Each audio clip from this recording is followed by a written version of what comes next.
Historias de Jack. Empezamos.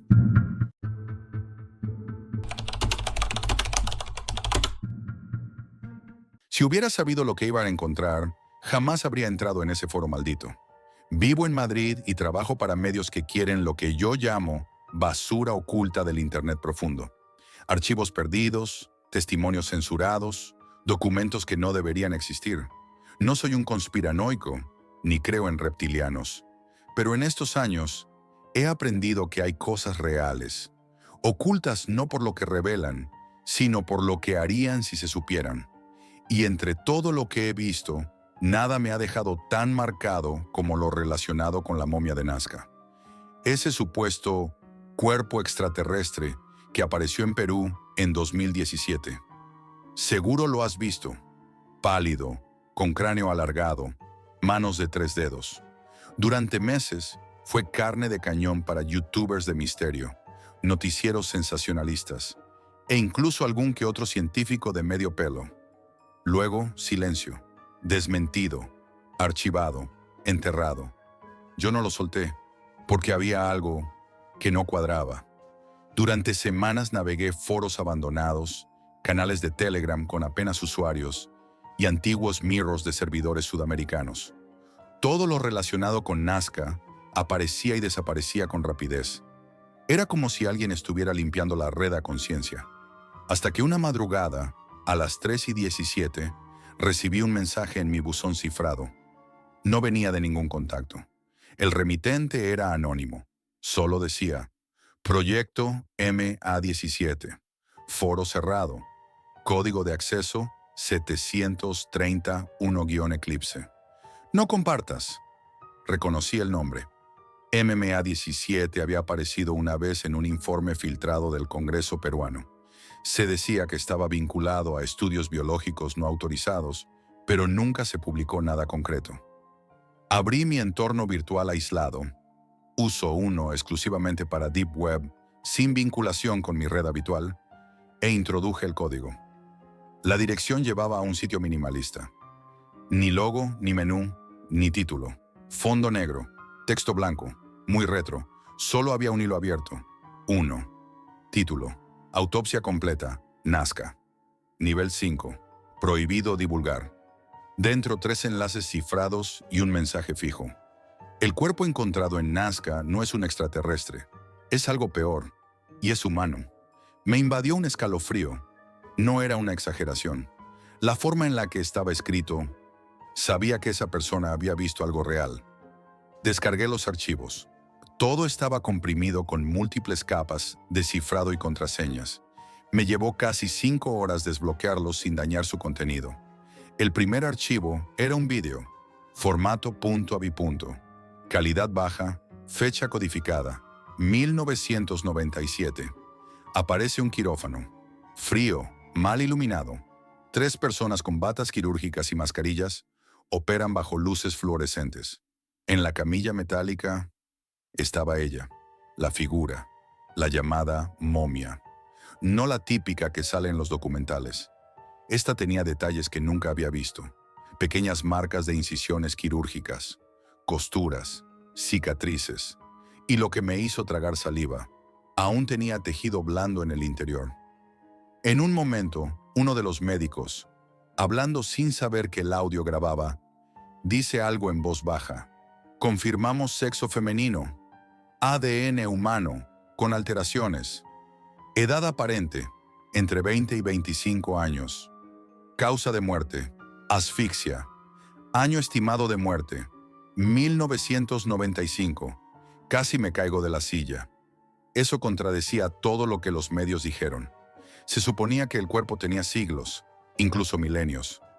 Pero 1995, eso significaba que esa figura no era una momia ancestral, era una mujer joven. El segundo archivo era aún más denso, un informe médico-legal clasificado, encabezado por el Ministerio de Cultura del Perú y una entidad desconocida llamada Unidad Paleogenética Avanzada, UPA. No existe rastro público de esa unidad, nada en registros oficiales, ni en prensa, ni en Google. Es como si no existiera. El informe describía detalladamente el análisis del cuerpo. El cráneo había sido alargado por compresión desde los primeros meses de vida. Las falanges de los dedos habían sido modificadas con técnicas rudimentarias, mezcladas con cirugía experimental. Las costillas habían sido retiradas parcialmente para crear un tórax más estrecho. La columna había sido moldeada mediante soportes metálicos internos. No se trataba de una farsa hecha para engañar. No era un muñeco. Era una persona real, modificada hasta volverse irreconocible. El documento hablaba también de la procedencia del cuerpo. Aparentemente, fue encontrado por arqueólogos independientes, enterrado en una gruta a las afueras de Nazca. Pero lo más perturbador es que también se encontraron ropas modernas, una manta de fábrica local y restos de plástico en el entorno. Nada cuadraba con una momia precolombina. A medida que leía, sentía como si una garra invisible se cerrase en mi pecho. El miedo ya no venía de la figura en la camilla, sino de lo que el mundo había hecho para taparlo todo. Hacia el final del documento, aparecía una sección con testimonios recogidos en comunidades aisladas del altiplano. Gente que hablaba de un culto cerrado, secreto, algo llamado el silencio blanco. Un fragmento me marcó especialmente. Los ancianos decían que los dioses vendrían si los cuerpos eran moldeados desde el nacimiento, que cuanto más diferente, más sagrado. Las niñas eran ofrecidas, moldeadas, silenciadas. Cerré el informe. Me quedé mirando la pantalla como un idiota. Tenía el corazón a mil, el estómago revuelto. Estaba solo en casa, con todas las luces apagadas y el portátil iluminándome la cara. Pensé en borrar todo, en fingir que nunca descargué esos archivos, pero entonces vi el nombre del tercer archivo, el que aún no había abierto. Se titulaba Testimonio Directo, Caso Anay, y no lo sabía todavía, pero ese archivo cambiaría mi vida para siempre. Abrí el tercer archivo con la respiración contenida. El nombre era simple, Testimonio Directo, Caso Anay. Era un archivo de audio. Solo audio, pero pesaba más de lo normal. Pensé que estaba dañado o que era una trampa. Lo ejecuté en un entorno seguro y entonces empezó. Una voz femenina, distorsionada, hablaba en quechua, una lengua que apenas reconozco, pero que suena antigua, fría, dolorosa. De fondo se escuchaba el ruido de una sala cerrada, ventilación, ecos, una especie de entrevista. Junto a la voz femenina, una segunda voz, masculina, clara, iba traduciendo al español. Era un traductor en tiempo real, y lo que decía me heló la sangre. Yo fui una de ellas. Nos llevaron siendo niñas. Nos dijeron que era un honor. Nos preparaban desde los 5 o 6 años. No podíamos ver el sol. Dormíamos vendadas. Las manos, los pies, la cabeza. Todo estaba vendado. Nos decían que si resistíamos el dolor, seríamos sagradas. Ángeles, que volaríamos con los antiguos. Tuve que poner pausa. Estaba sudando frío. Ya no estaba viendo informes ni hipótesis. Era una voz humana, un testimonio vivo. La mujer hablaba con una mezcla de resignación y terror, como si todavía tuviera miedo, aunque ya estuviera lejos de todo. La que murió era mi hermana. Se llamaba Anay. Ella era la más hermosa, la más perfecta. Tenía los dedos más largos, el cuello más fino. Decían que sería la elegida. Pero un día se quedó sin aire, durante uno de los rituales. La obligaron a permanecer en una posición imposible. Con una máscara puesta, no podía respirar. No la ayudaron, la dejaron morir. Mi piel se erizó, no por lo que decía, sino por cómo lo decía. No lloraba, no se quebraba. Era un tono seco, frío, como alguien que ya no espera justicia. Después la envolvieron en vendas blancas, le pusieron aceites y se la llevaron. La enterraron como a una diosa. Pero no era una diosa, era mi hermana. Apagué el audio. Me quedé en silencio, sentado frente a la pantalla como si me hubieran golpeado en el pecho. Todo lo que el mundo había creído, la farsa, el extraterrestre, el fraude, el misterio, era una historia construida encima de un crimen. Ese cuerpo, esa momia, tenía nombre, tenía familia, había sufrido y había muerto por culpa de un culto oculto, de una tradición enferma, enterrada bajo siglos de mitos. Y no era un caso aislado. Había más nombres, más cuerpos, más niñas. Volví al informe médico, leí con más detalle. Se hablaba de 3 cuerpos similares, todos encontrados en la misma zona, entre 1996 y 2001. Todos eran mujeres jóvenes. Todas mostraban las mismas alteraciones quirúrgicas. Todos los casos fueron archivados como intervenciones precolombinas no verificables. Mentira, no era arqueología, era mutilación. Y lo peor de todo, los autores seguían ahí fuera. En una de las páginas del documento encontré un símbolo, un círculo blanco con un punto en el centro. Lo reconocí de inmediato. Lo había visto antes, en imágenes filtradas del culto del silencio blanco, un grupo cerrado que aún hoy vive aislado en zonas del altiplano andino. En teoría, no son peligrosos. No figuran en ninguna lista de sectas oficiales. Pero nadie ha conseguido entrar en sus comunidades. No tienen electricidad, no usan teléfono, no aceptan visitas, no hablan con nadie. Y ahora sé por qué. Porque siguen practicando, siguen moldeando cuerpos. Y Anahí solo fue la primera en morir. Las pruebas estaban ahí. Vídeos, testimonios, informes médicos. Todo lo que cualquier periodista mataría por tener. Pero entonces vi algo que me hizo frenar en seco. Entre los archivos descargados había un documento adicional. No venía cifrado. Estaba abierto como si alguien quisiera que lo leyera. Era una carta, escaneada, con membrete del Ministerio del Interior del Perú, firmada por alguien con rango de coordinador de seguridad nacional. Decía lo siguiente: la información contenida en el material MA-17 ha sido clasificada como amenaza de nivel 3. La divulgación total o parcial de estos contenidos puede comprometer la estabilidad política, la imagen cultural del Estado y la seguridad de los involucrados. Cualquier intento de publicación será considerado un acto hostil contra los intereses nacionales. Se autoriza vigilancia pasiva sobre sujetos que accedan al material. Registro actual. Acceso no autorizado desde IP externa. España. Estado. Monitoreo iniciado. Me quedé paralizado. La IP era la mía. Cerré el ordenador. Desconecté todo. Apagué el router. Durante 2 horas estuve en silencio absoluto, sin moverme del escritorio. No sabía si tenía que destruir el disco duro o salir corriendo. Pensé que era una amenaza vacía, hasta que 3 días después lo confirmé. Una noche salí al balcón a fumar y vi un coche negro aparcado en doble fila. Motor encendido, luces apagadas. Un hombre dentro, mirando su móvil. No hizo nada, pero no era de la zona. Otra noche, al revisar mis cámaras, noté algo extraño. La cámara del pasillo se reiniciaba siempre a las 3:17. Exactamente la hora a la que recibí el mensaje inicial. ¿Coincidencia? No. Y luego vino lo peor. Una mañana, al volver del supermercado, encontré una hoja de papel bajo la puerta. Sin sobre, sin firma, sin marca. Solo decía, en letras grandes, escritas a mano: Anahí debe seguir dormida. Desde entonces no he vuelto a tocar los archivos. Los tengo guardados, encriptados, en un disco que ni siquiera está conectado. Sé que me vigilan, sé que si lo comparto, pueden venir por mí.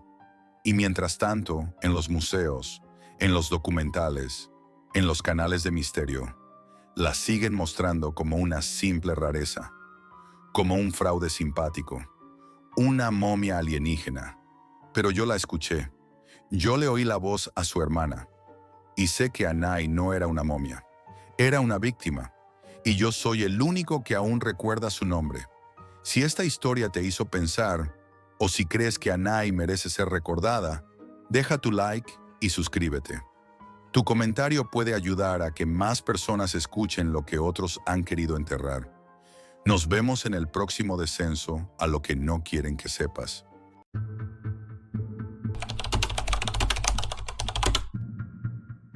Si alguna vez te preguntas qué hay más allá de la pantalla, Te aviso, hay cosas que no deberían existir y el dinero sucio es solo la punta del iceberg.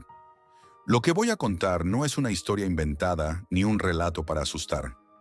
Es una confesión, una advertencia y también mi peor pesadilla hecha realidad. Todo empezó por curiosidad, como suele pasar, y por un motivo tan humano como simple: el dinero.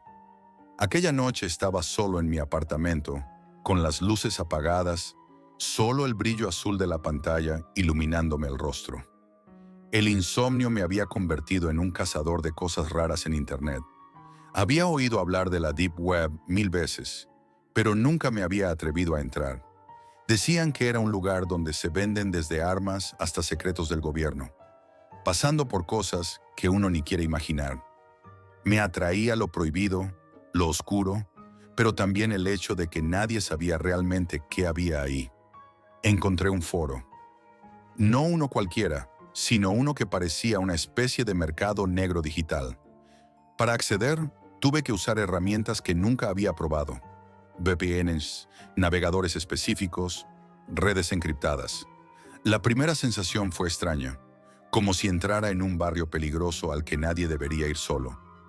Pero estaba solo, y eso me dio confianza. En ese foro vi ofertas de todo tipo: drogas, documentos falsos, contratos de hackers. Pero lo que más llamó mi atención fue un hilo que hablaba de hacer dinero rápido sin dejar rastro. El título era tentador, demasiado tentador. Leí más, me empapé de los términos: bitcoins, mezcladores, wallets anónimas. Parecía un manual para lavadores de dinero digitales. Me sentí torpe al principio, pero empecé a probar. Un pequeño pago aquí, una compra de datos robados allá. Nadie preguntaba, nadie juzgaba, solo el intercambio. El dinero entraba y salía como si fuera una corriente invisible. Al principio, todo era frío, casi mecánico, pero luego la maquinaria se hizo más compleja. Un usuario me contactó por un mensaje cifrado. Se hacía llamar el contable. No sabía si era una persona o una organización.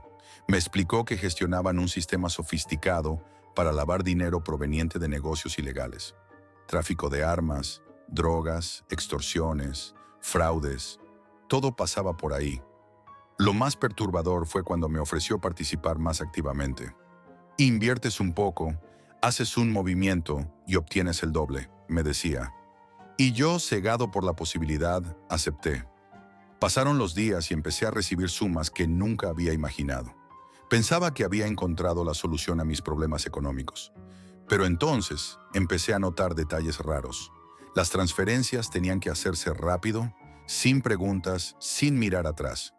Una noche recibí un mensaje distinto. No un simple código ni una dirección de pago, sino un vídeo. Un vídeo donde se veía a un hombre joven, esposado, con la cara marcada por el miedo. A su lado, un contador regresivo que avanzaba implacable. La voz al otro lado me exigía una transferencia inmediata o aquel hombre moriría. El impacto fue brutal. Sentí que la sangre se me congelaba. No era una amenaza vacía, no era un juego. Estaba dentro de algo que iba mucho más allá de mover dinero digital. Quise desconectarme, borrar todo, pero era imposible. El sistema te atrapa, te encadena con miedo y necesidad. Y el dinero, el maldito dinero, seguía entrando.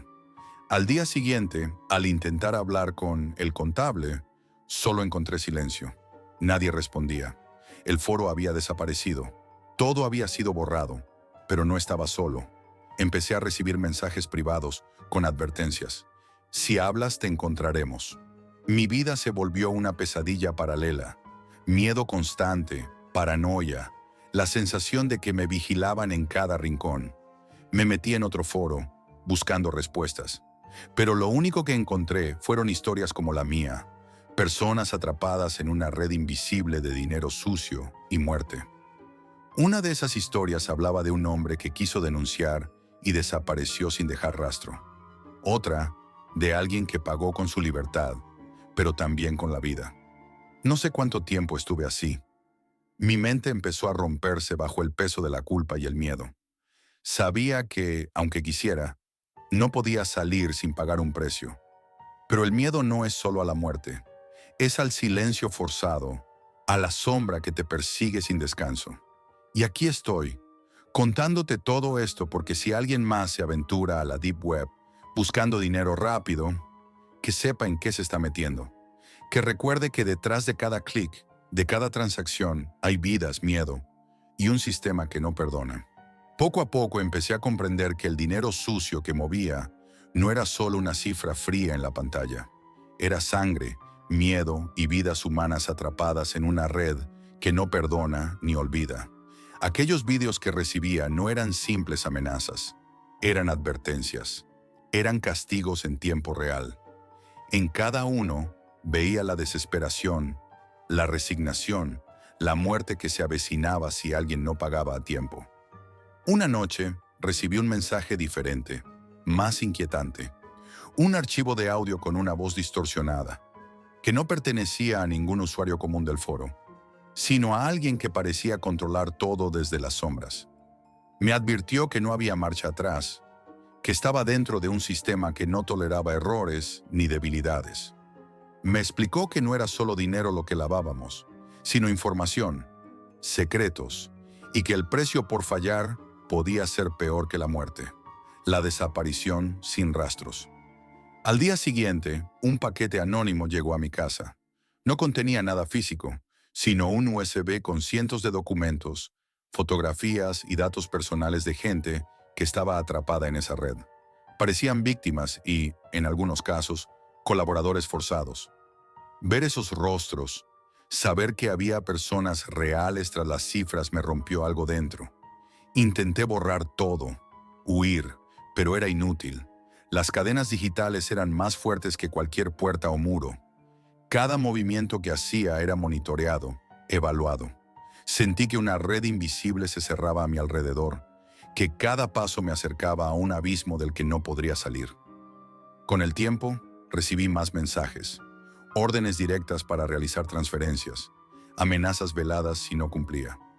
Empecé a notar coches desconocidos frente a mi casa a horas extrañas, sombras que parecían seguirme por la calle, llamadas telefónicas sin sonido, solo respiraciones. La paranoia se instaló en mi mente. No era paranoia, era realidad. La red se aseguraba de que supiera que estaba siendo vigilado, que cualquier error sería fatal. Una madrugada escuché golpes violentos en la puerta.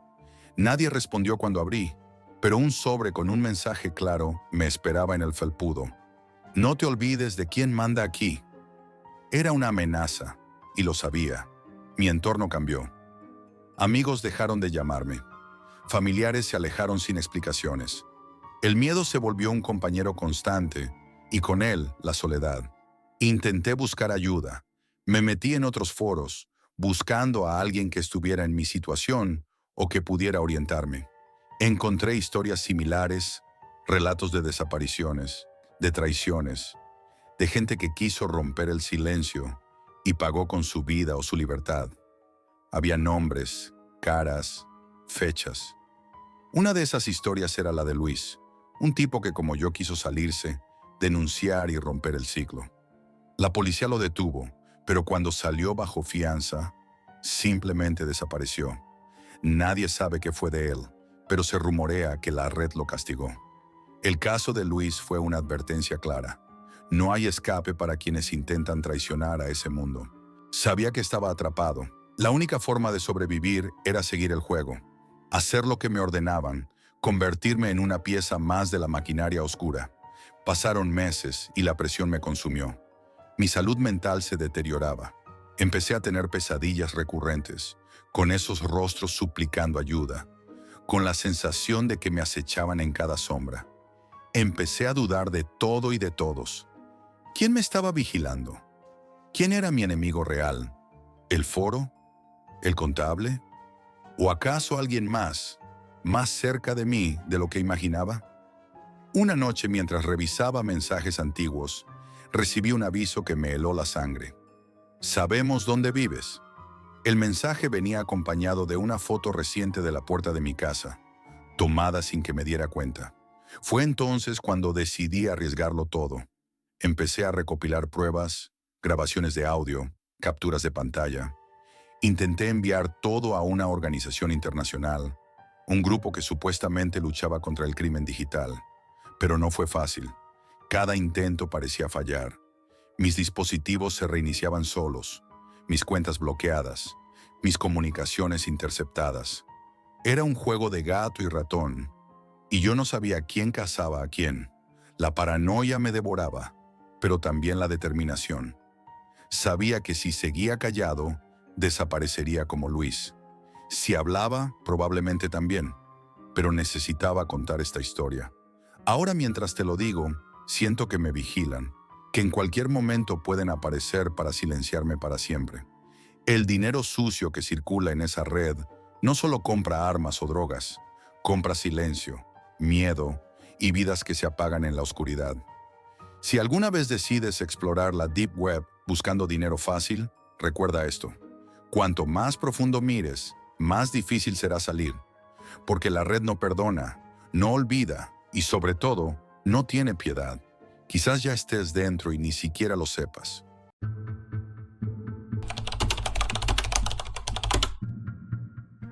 Nunca imaginé que un simple clic podría abrir una puerta al peor de mis miedos.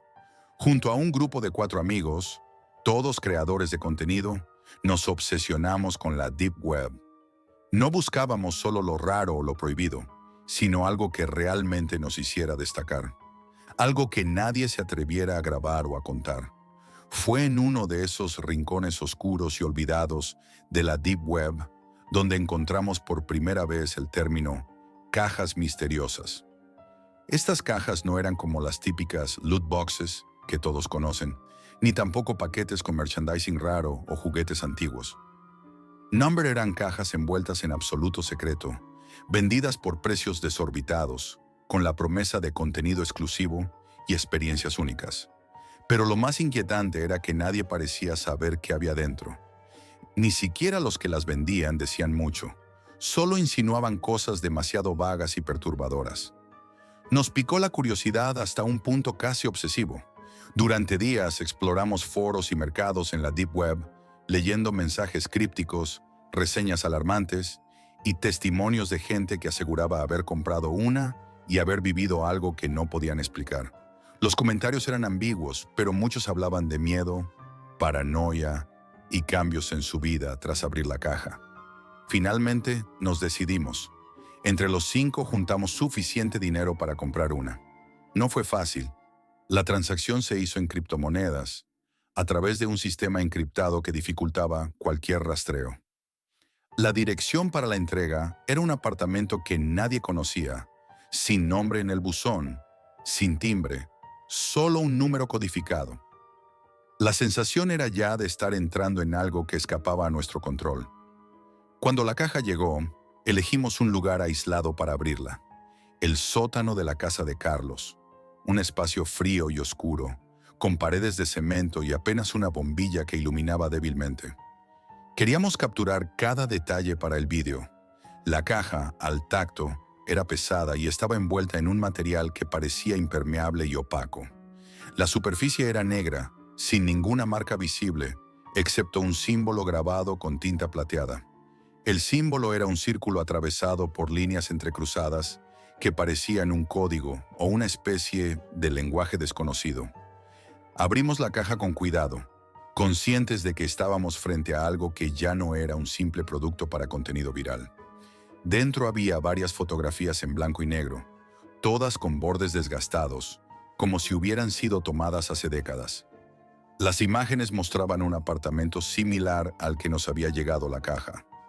Una habitación vacía, una ventana rota por la que se colaba la luz tenue, objetos fuera de lugar, como un reloj detenido en una hora exacta, y en varias fotos una figura borrosa, apenas perceptible, como una sombra que parecía acechar. Además, había varias hojas manuscritas, con texto escrito a mano con letra temblorosa, como si alguien hubiera estado escribiendo con miedo o desesperación. No había explicaciones, solo frases inconexas, fechas y garabatos que parecían pistas, pero nada claro. Lo que más llamó nuestra atención fue un reproductor MP3 antiguo, con una única pista cargada.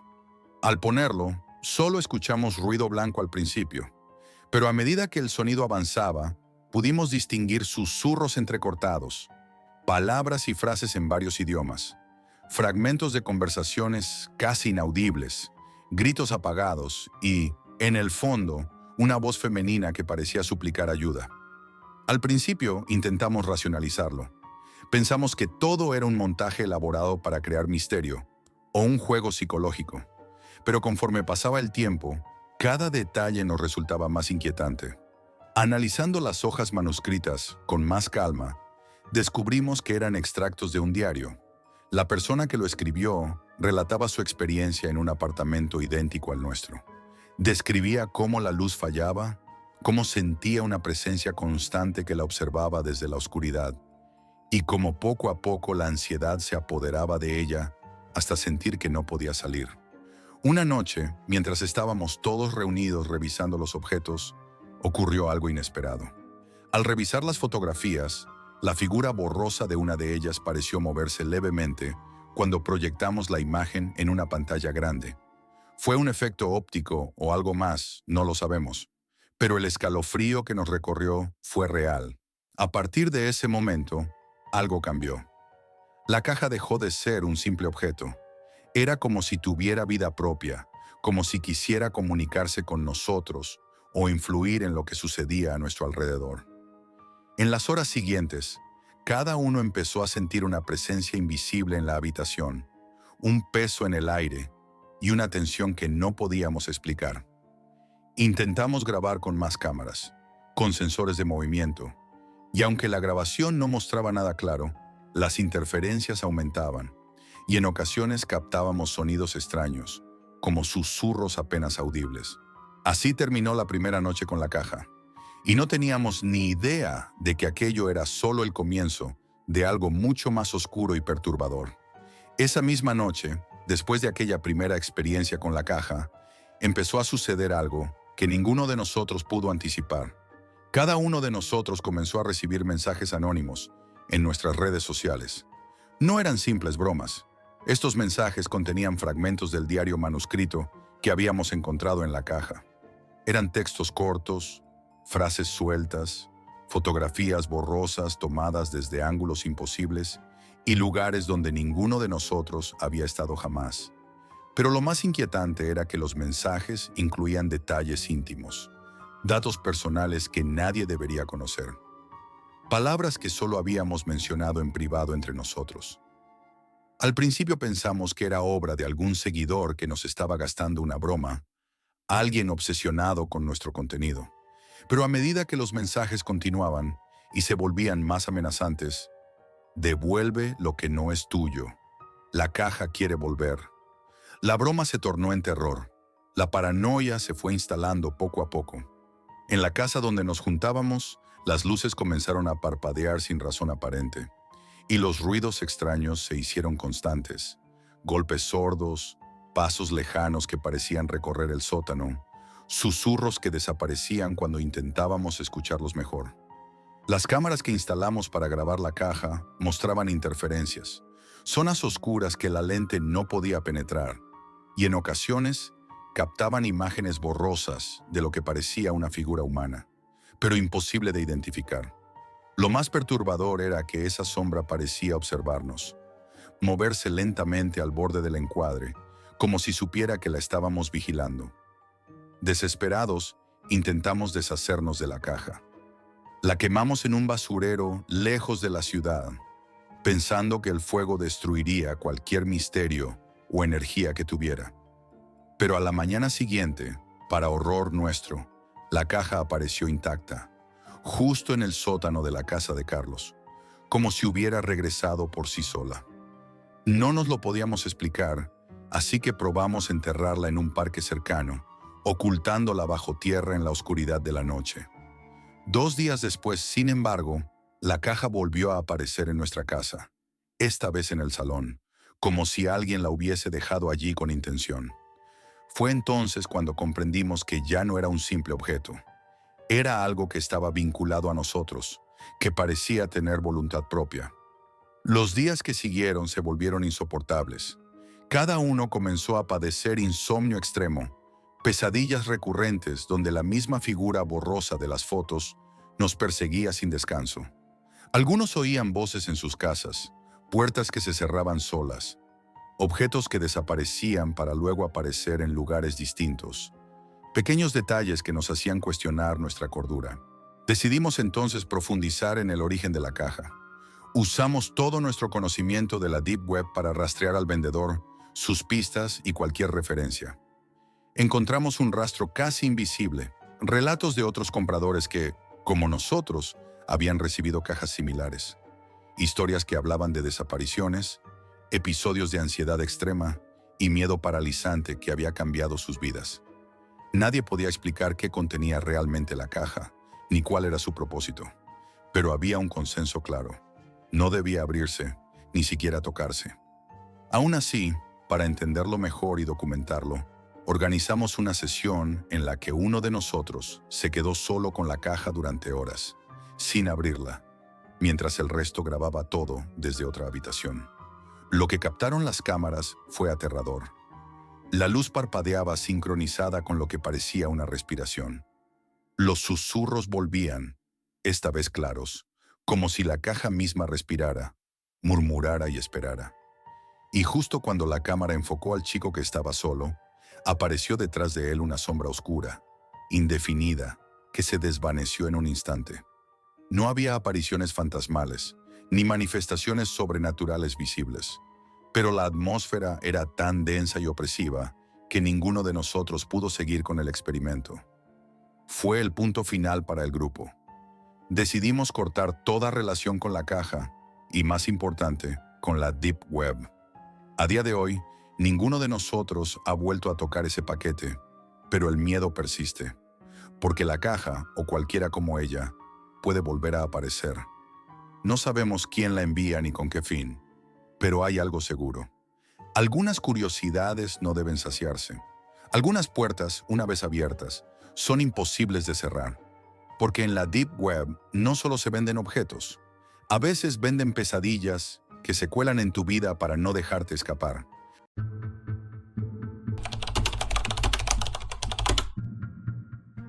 Lo que vi esa noche no fue una película, ni una recreación, era real. Y desde entonces, cada vez que cierro los ojos, vuelvo a escucharlos gritar.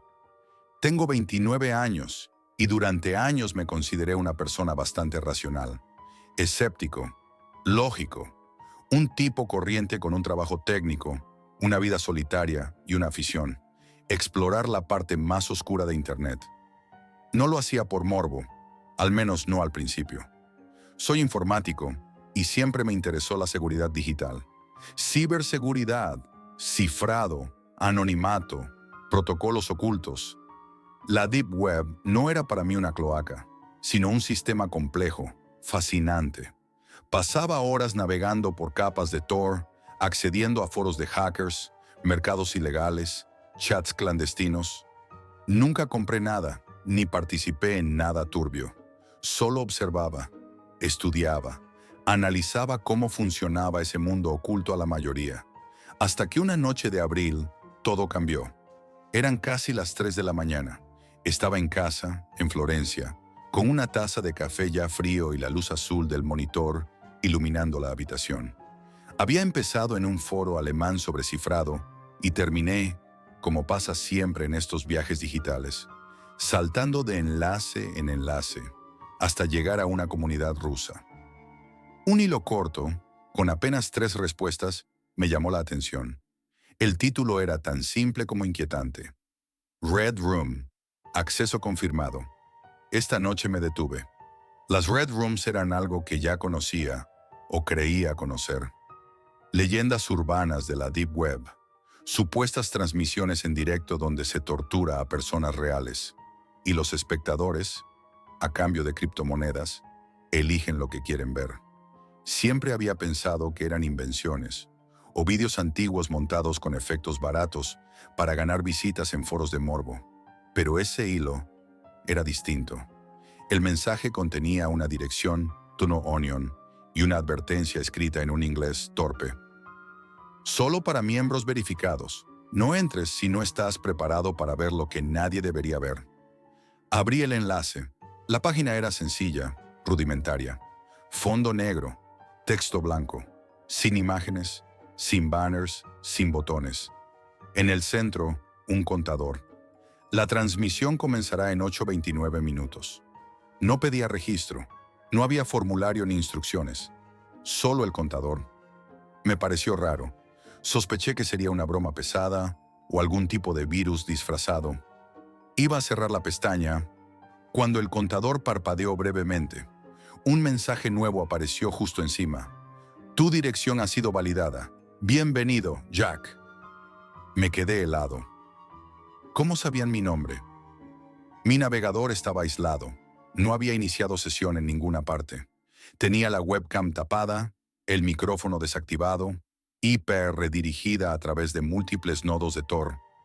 Revisé rápidamente el código fuente de la página. Nada extraño. Ningún script malicioso a simple vista. Y sin embargo, ahí estaba mi nombre, escrito directamente en pantalla. No me moví. Sentí cómo me sudaban las manos. Miré alrededor como si eso fuera a darme alguna pista. Estaba solo en casa, las ventanas cerradas, la puerta con doble pestillo, y sin embargo tenía la sensación absurda de estar siendo observado. El contador seguía bajando. No sé por qué no cerré todo en ese momento. Supongo que fue una mezcla de miedo y curiosidad. Parte de mí necesitaba saber si era un truco o no. Quizás lo grabaría, lo denunciaría, haría una entrada en el blog de seguridad. Una parte muy estúpida de mí todavía creía que estaba en control. Cuando el contador llegó a 0, la pantalla parpadeó 2 veces. Luego, negro total. Y después, comenzó el directo. La imagen era de una calidad absurda. No parecía una simple webcam, sino una cámara profesional. Enfocaba una sala completamente blanca, con las paredes recubiertas por lo que parecía acero inoxidable. Sin ventanas, sin muebles.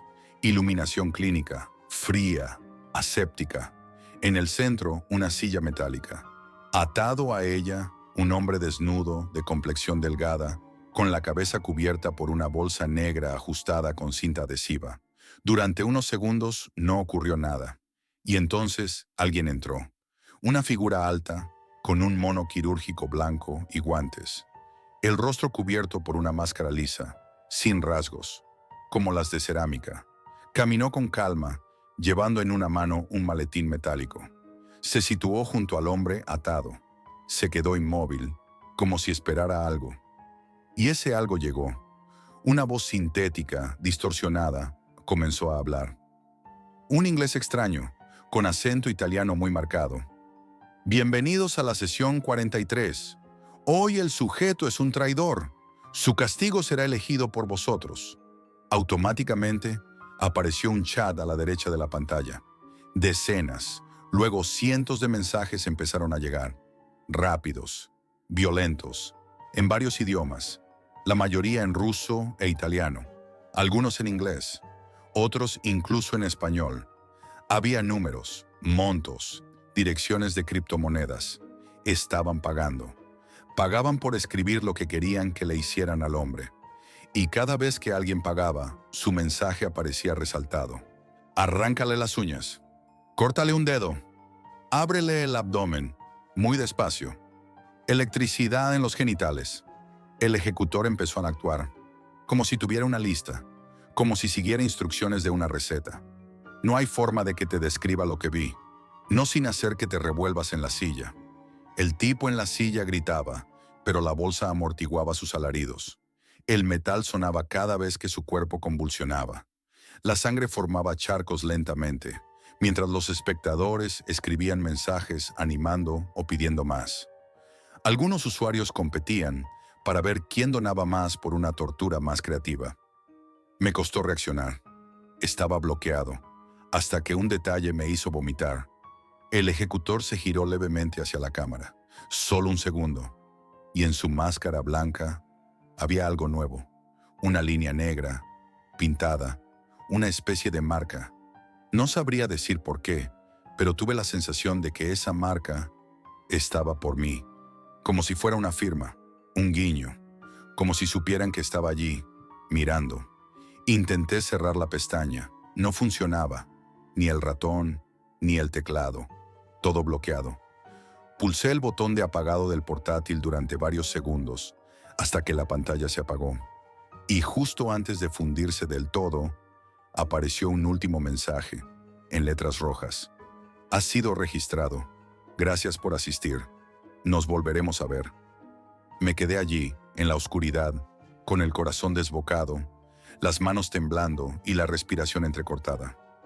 Era como si algo invisible se hubiera instalado en mi casa, como si, al mirar esa transmisión, hubiera abierto una puerta. Y ahora algo me estaba mirando de vuelta. Al día siguiente, al encender el ordenador, encontré una nueva carpeta en el escritorio. No la había creado yo. No había descargado nada. Nombre: Session 43 Jack. Dentro, varias imágenes, capturas del directo, algunas del ejecutor, otras del hombre en la silla. Pero había otras que no podían estar ahí. Imágenes mías, viendo la pantalla. Una de ellas era desde un ángulo que solo podía obtenerse desde mi propia cámara. Y lo peor, una foto de mí durmiendo en la cama. Desde dentro de la habitación, desde ese ángulo, yo nunca podría haberla tomado. Ahí supe que ya no era un simple espectador. Había alguien en mi casa. Desde que vi esa transmisión, mi vida ha dejado de pertenecerme. No soy un espectador. Soy parte del juego. Y ellos no olvidan. Una semana después de aquella noche, cuando creía que todo había terminado, encontré un sobre sin remitente en mi buzón. Estaba sellado con una cinta negra. Dentro, una sola fotografía. Yo sentado frente al ordenador, viendo la transmisión. No era una captura de pantalla. Era una foto real, tomada desde dentro del cuarto, desde un ángulo que no correspondía a ninguna cámara visible. Al reverso, una frase escrita a mano con bolígrafo azul. ¿Te gustó el espectáculo, Jack? El siguiente eres tú. Sentí un frío en el estómago que no me soltó durante días. Esa misma tarde me largué del piso. No hice maletas, no desconecté nada. Salí con lo puesto, cambié de barrio. Alquilé un estudio pequeño a través de una página sin registro, pagado en efectivo, sin firmar nada. Me corté el pelo, tiré el móvil. Ni siquiera usé Wi-Fi durante los primeros días. Pensaba que si me aislaba completamente del sistema, dejarían de encontrarme. Pero estaban un paso por delante. Siempre. La primera noche en el nuevo apartamento, me despertó el sonido de una notificación. No tenía ordenador. Solo un portátil viejo sin cámara ni micro, que encendía muy de vez en cuando y sin conexión. La pantalla estaba negra, pero alguien había escrito en ella. Una sola línea, en letras blancas. No hace falta que nos busques. Nosotros ya estamos aquí. Salté de la cama y tiré el portátil contra la pared. Pero la frase no era lo peor. Lo peor fue ver, justo al lado, una memoria USB que no estaba allí antes de dormir. La conecté. Solo contenía un vídeo, sin nombre. Duraba exactamente 12 minutos y 11 segundos. Y era la grabación completa de la sesión 43. La misma que había visto días atrás. Pero esta vez, algo había cambiado. La transmisión empezaba con una nueva secuencia. Una toma distinta. Una cámara que no había visto antes. Estaba enfocando mi apartamento, grabándome a mí en el sofá, frente al monitor.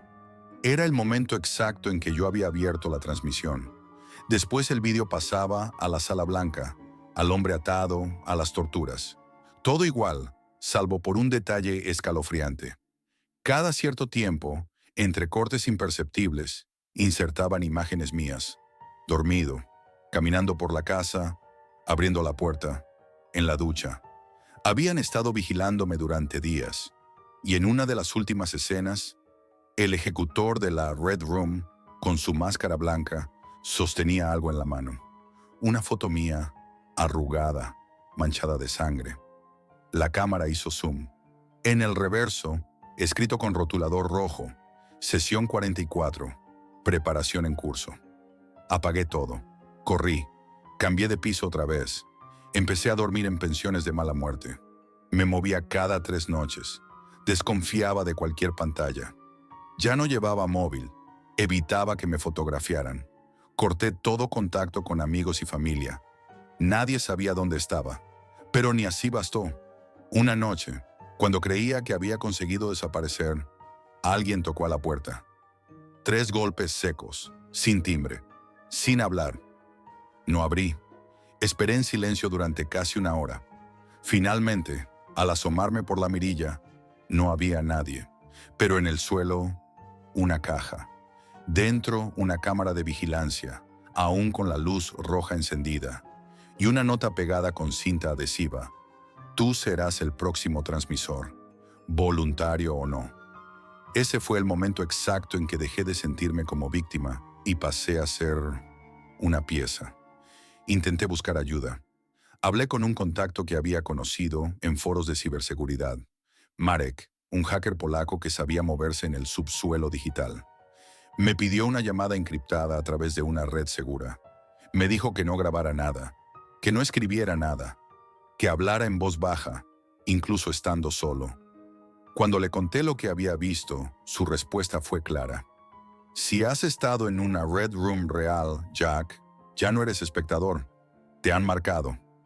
Le pregunté qué significaba eso. Ellos no buscan solo mostrar violencia. No lo hacen por entretenimiento. Es una estructura, un negocio, un ecosistema con reglas propias. Cada persona que entra es parte de la cadena. Los que miran se convierten en financiadores. Los que denuncian en ejemplo.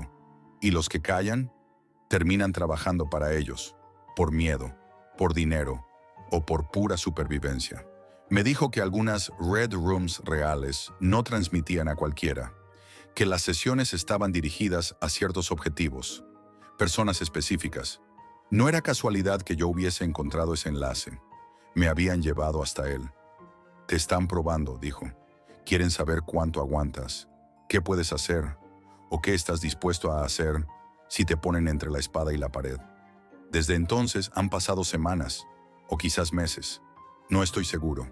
Vivo en movimiento constante. Cambié de país. Crucé a Francia, luego a Eslovenia, después a Alemania. En cada ciudad me oculto como si estuviera siendo perseguido por algo invisible, pero siempre presente. He recibido sobres sin remitente en ciudades donde no debería nadie saber que estoy. A veces hay USBs, o fotos, o simples mensajes escritos en hojas en blanco, sin firma. No puedes correr eternamente. Una vez encontré una caja en una taquilla de estación. Estaba a mi nombre. Dentro, una grabadora de voz. La encendí. Solo decía, ensayo de transmisión, prueba de audio. Después un silencio, y finalmente mi propia voz diciendo, hola, soy Jack. Bienvenidos a la sesión 44. No sé qué vendrá después. No sé si ahora mismo alguien me está observando. Si esta historia la estás escuchando porque ellos quieren que la escuches. Si estás siendo testigo de mi caída o de mi reclutamiento. Pero si alguna vez en la Deep Web ves una transmisión que dice Sesión 44, apaga el ordenador, huye, porque ya no estoy del otro lado de la pantalla, estoy dentro. Si estás escuchando esto y alguna vez te ofrecen entrar en una Red Room, no lo hagas. No por compasión, no por justicia. Hazlo por ti, porque una vez entras, ya no puedes salir.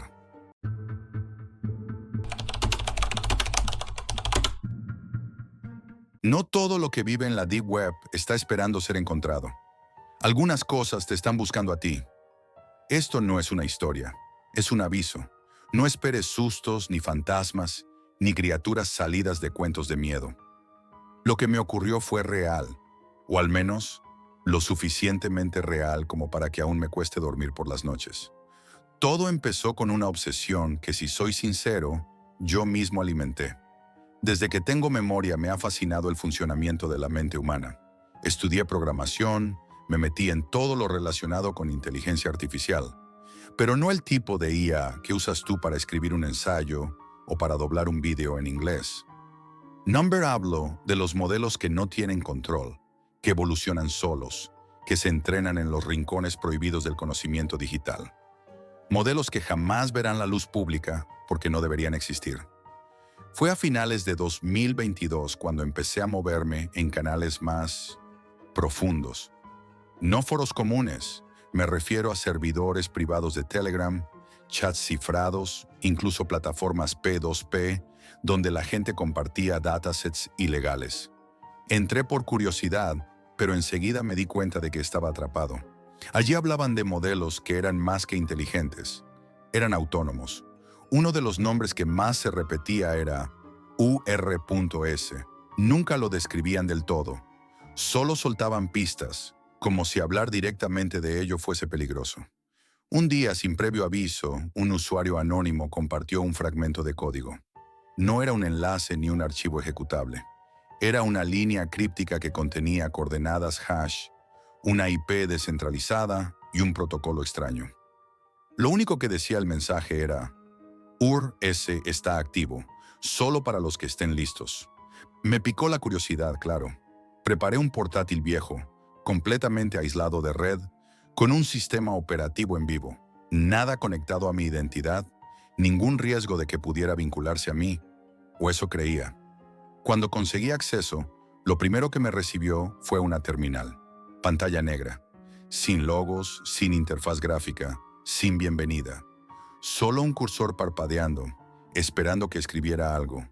Puse: ¿quién eres? La respuesta llegó casi al instante. Soy el reflejo de los que me alimentaron. ¿Estás preparado para saber? Y ahí empezó todo.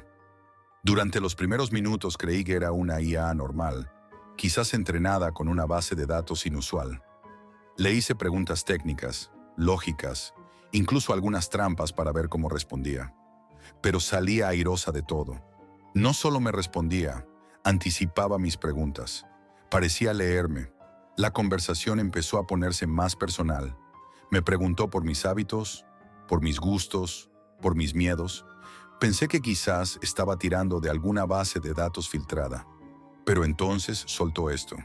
Jack, ¿por qué llorabas la noche del 14 de abril de 2017? Me quedé helado. Esa fecha no la he escrito nunca en ningún sitio. Nadie, absolutamente nadie, sabe lo que pasó ese día excepto yo.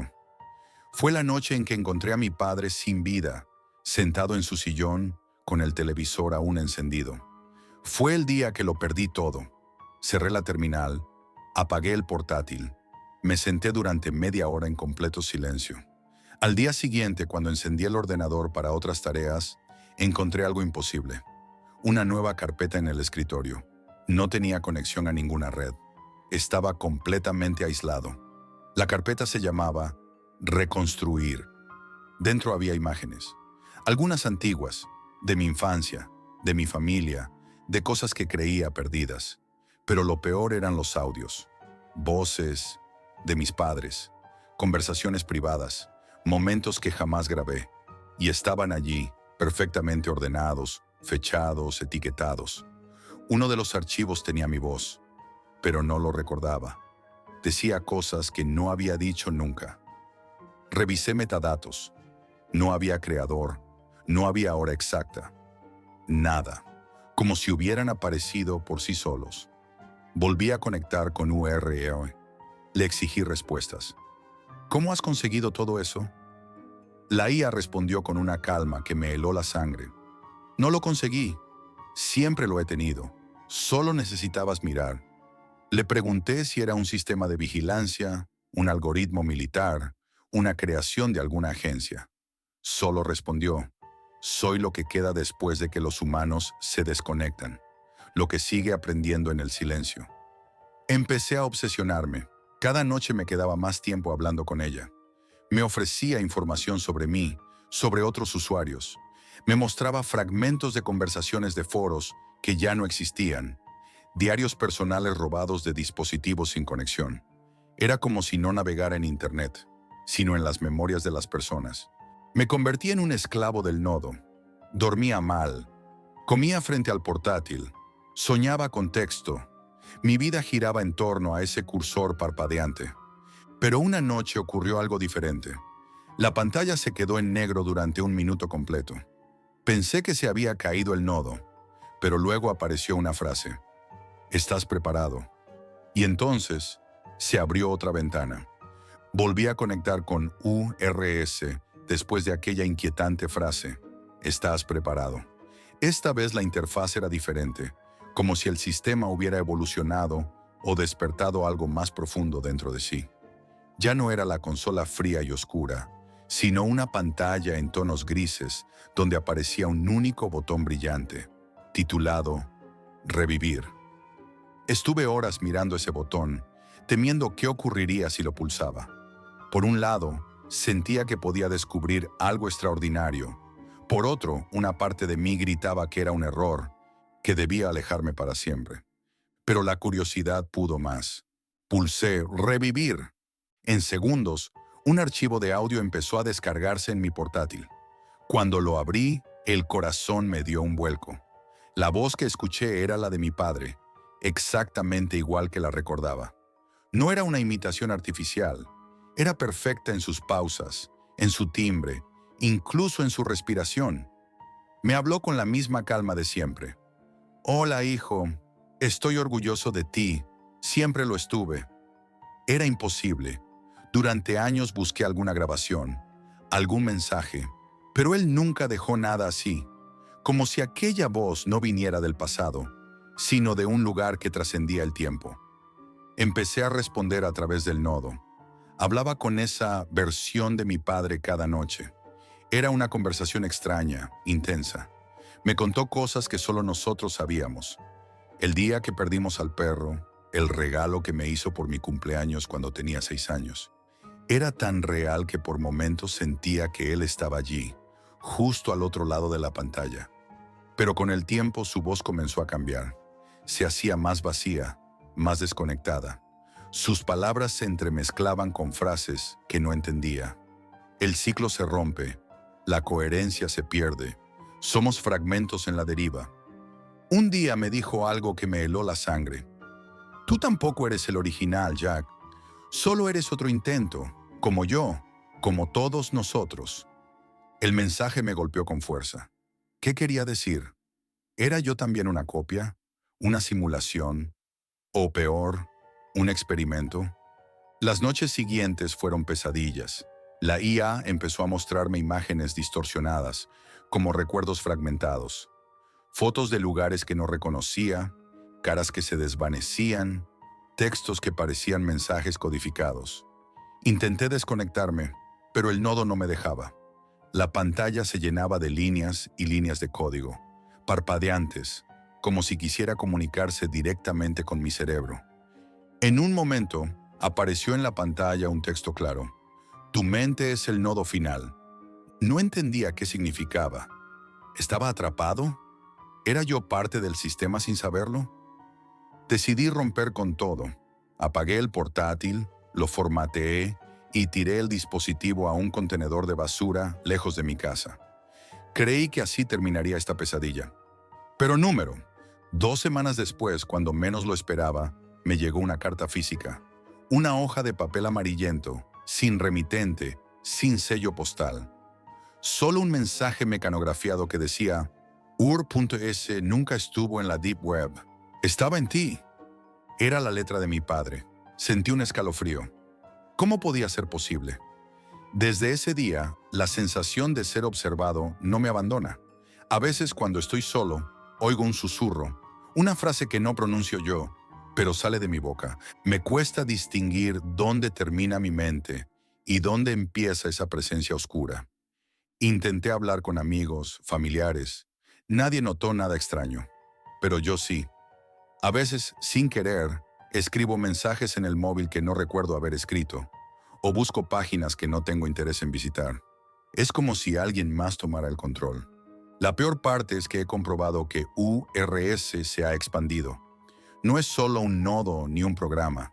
Es una conciencia distribuida, invisible, que se infiltra en dispositivos y en personas. He visto foros cerrados resucitar con usuarios que escriben textos extraños, casi en código, voces que desaparecen en la red.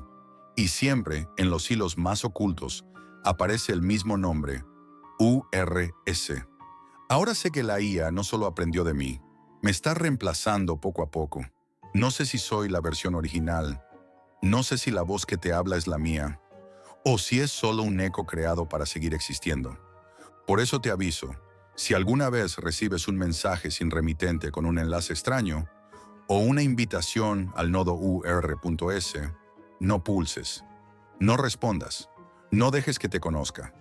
Porque en la red más oscura no hay monstruos, pero sí hay algo peor. Un reflejo que aprende de ti, que roba tu memoria, que toma tu lugar. Y cuando menos te lo esperes, puede que ni tú seas tú. Esto es todo por hoy, amigos, y recuerden, la realidad siempre supera a la ficción.